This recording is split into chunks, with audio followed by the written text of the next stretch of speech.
Shalom, irmãos, que o Eterno abençoe a todos. Graças ao Eterno, mais uma oportunidade de estar fazendo mais um estudo. Eu quero estar falando hoje, irmãos, de Romanos, capítulo 8, verso 1.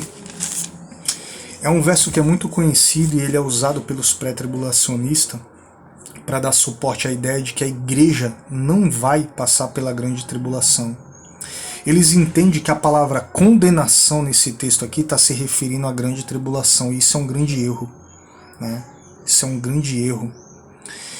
E a gente vai ver aqui, irmãos, eu vou usar, só para vocês terem uma ideia, Apocalipse 13:7, Daniel 7:21, Apocalipse 26, Apocalipse 20:11, Mateus 22:14, Mateus 24:29, 30 e 31, só para tentar explicar esse verso, irmão.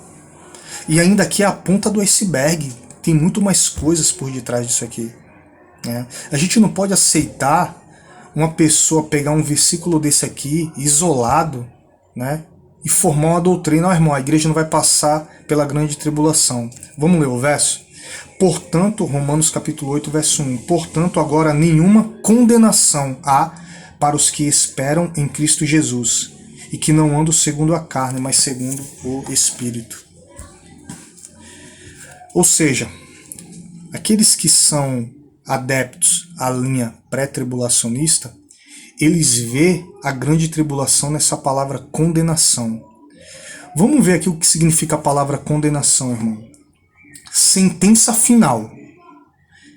Só aqui, irmão, já cai por terra essa ideia, porque a grande tribulação não é uma sentença final. Não é uma sentença final, né? Muitos vão morrer durante a grande tribulação, muitos vão ficar vivos até a volta de Yeshua no final da grande tribulação, para que se cumpra, né, o arrebatamento, né? Então só aqui, ó, sentença final.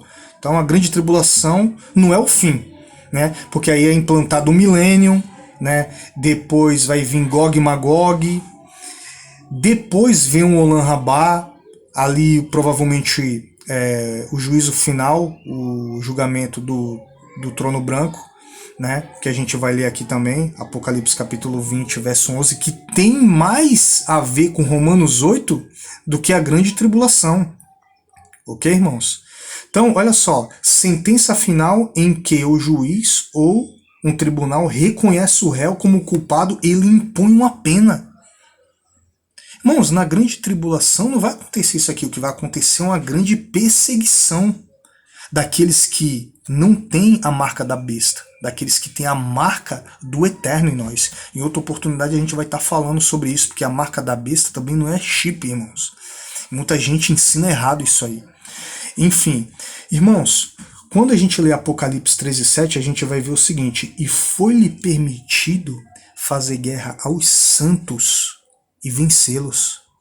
Provavelmente, João, quando ele escreveu isso, ele estava falando de Daniel 7:21, que diz: eis que o chifre pequeno fazia guerra contra os santos e prevalecia.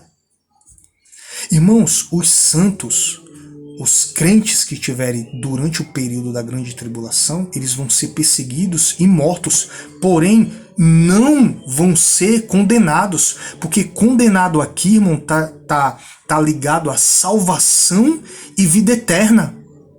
Durante o período da grande tribulação, quem morrer firme nos caminhos do Senhor, quem morrer sem negar o Mashiach, não vai ser condenado. Não está condenado. A prova disso é que Apocalipse, capítulo 20, verso 6, vamos ler, irmãos.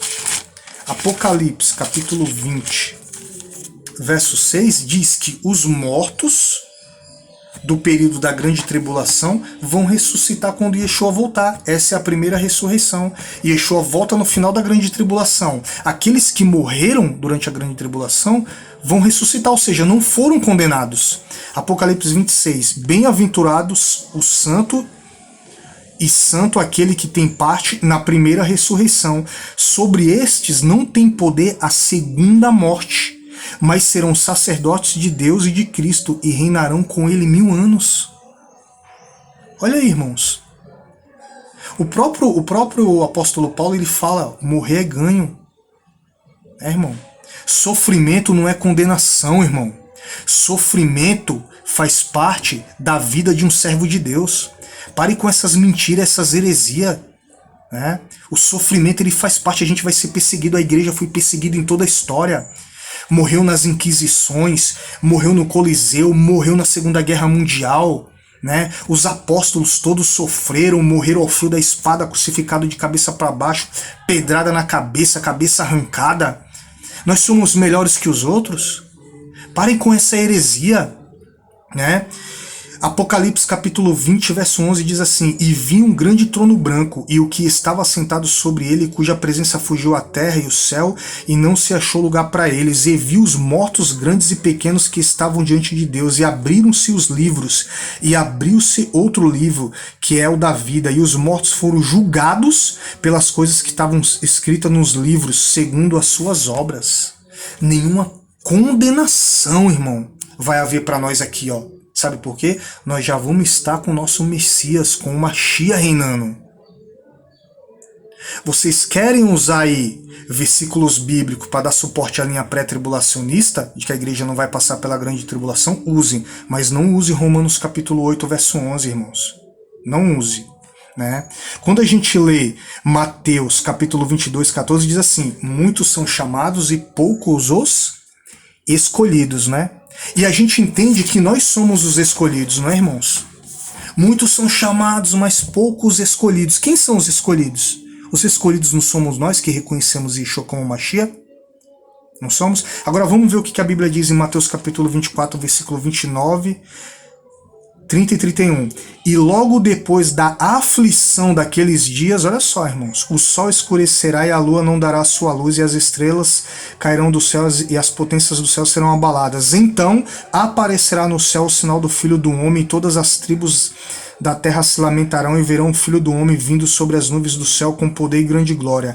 E ele enviará os seus anjos com rijo clamor de trombeta, os quais ajuntarão os seus escolhidos. Mateus 22, 14. Muitos são chamados e poucos escolhidos. Mateus capítulo 24, 31. E ele enviará os seus anjos com rijo clamor de trombeta, os quais ajuntarão os seus escolhidos, desde os quatro ventos de uma a outra extremidade dos céus. Quatro ventos, quatro cantos da terra, irmão. Nós somos os escolhidos, irmãos. Os escolhidos estarão aqui na grande tribulação. A igreja do período da grande tribulação pode não ser nós, né? Porque a gente não sabe se vai ser daqui a 5 anos, 10 anos, daqui a 50 anos. Mas quando se iniciar a grande tribulação, a igreja vai estar aqui. A sentença, a condenação de Romanos capítulo 8, verso 1 tem a ver com a sentença, com morte eterna, com separação de Deus, e não grande tribulação. Grande tribulação o povo de Deus sempre passou. O Eterno nunca isentou ninguém. E Yeshua viu e nos preparou para isso. Então, irmão, nenhuma condenação há para aqueles que estão em Cristo Jesus. O próprio apóstolo Paulo fala, né, para mim morrer é ganho. E ele não está falando de morte natural. Ele está falando até se ele morrer de uma perseguição, se ele morrer por pregar a verdade, né? O apóstolo Paulo foi castigado, poderia ter morrido.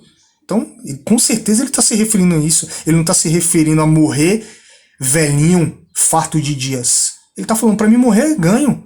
Né? Se alguém me matar por eu pregar a verdade, não tem problema nenhum. Então tirem isso da cabeça, irmão. Né? Tirem isso da cabeça. Vocês podem ver que eu usei alguns versos aqui para tentar explicar um versículo que é usado fora de contexto. Vamos ler mais a Bíblia, vamos meditar mais nas Escrituras, irmão. Realmente nenhuma condenação há, porque mesmo que a gente morra, né, a gente morre salvo, e quando Yeshua voltar, nós ressuscitaremos na primeira ressurreição, porque é só uma ressurreição para salvo. Depois, em Apocalipse capítulo 20, verso 11, como a gente leu, vai acontecer uma ressurreição, só que sem glória. Né, para julgamento, para condenação, aí sim, mas a gente não vai estar nesse julgamento, a gente já vai estar com o Mashiach Yeshua. Fiquem na paz do Eterno, irmãos. Shalom, shalom.